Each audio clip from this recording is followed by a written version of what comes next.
रामराम मंडळी. मंडळी, सन ऑफ सरदार 2 हा मूवी रिलीज झालेला आहे. जर तुम्हाला पैसे प्रिय नसतील किंवा तुमच्याजवळ भरपूर वेळ असेल किंवा तुमची झोप झाली नसेल आणि तुम्हाला ए सीमध्ये मस्त झोपायचं असेल 200 रुपयात, तर हा चित्रपट तुमच्यासाठी बनवलेला आहे खास. म्हणजे या चित्रपटाला ना कथा आहे, ना म्युझिक आहे, ना डायरेक्शन आहे.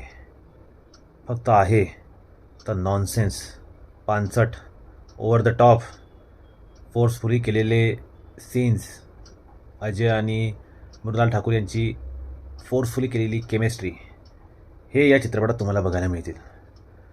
मित्रांनो, जस्सी या निमित्ताने परत वापस आलेला आहे. जो सरदार आहे, अजय देवगणने जो साकारला आहे, तो सन ऑफ सरदार 1मध्ये खूप छान त्यांनी साकारला होता. पिक्चर कॉमेडी होता, म्युझिक चांगलं होतं. तर अजय देवगण साहेबांना वाटलं की यावेळेस आपण तसंच काहीतरी करूया. पण यावेळेस ती जी काही कथा आहे ती काही जमली नाही आहे. म्हणजे सन ऑफ सरदार 2मध्ये जस्सी जातो स्कॉटलंडला, तिथे तो भरकटतो. तसाच सिनेमा पण भरकटलेला आहे. तिथे त्याची भेट होते मृणाल ठाकूरसोबत, जी पाकिस्तानी आहे.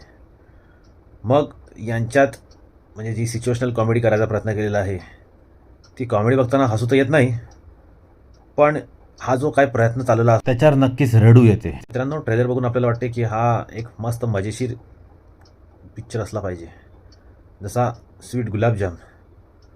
पण त्या गुलाबजाम तर आहे, पण त्या गुलाबजाममध्ये साखर नाही आहे, तर मीठ टाकलं आहे. तर असा हा चित्रपटाचा एकूण टोटल गाभा आहे. चित्रपटामध्ये कोण काय करतो आहे त्याला काही समजत नाही आहे. रवी किशनने थोडीफार मजा आणली आहे आणि जे काही साईड ॲक्टर्स आहे त्यांनी थोडाफार चित्रपट सावरण्याचा प्रयत्न केलेला आहे. चित्रपटामध्ये काही एवढी काही खास मजा आहे नाही. ज्याप्रमाणे मी तुम्हाला सांगितलं आहे त्याप्रमाणेच हा चित्रपट आहे. तुम्हाला सेन्सलेस, अनमॅच्युअर्ड, फोर्सफुली कॉमेडी बघायची असेल तर हा चित्रपट तुमच्यासाठी बनलेला आहे. 2-3 ठिकाणी हसू येते, पण तेही बस तेवढ्यापुरतंच. तर मित्रांनो, माझ्याकडून या मूवीला आहे 1 स्टार. जर मित्रांनो हा रिव्ह्यू आवडला असेल तर please like, share and subscribe to my channel. Thank you and bye.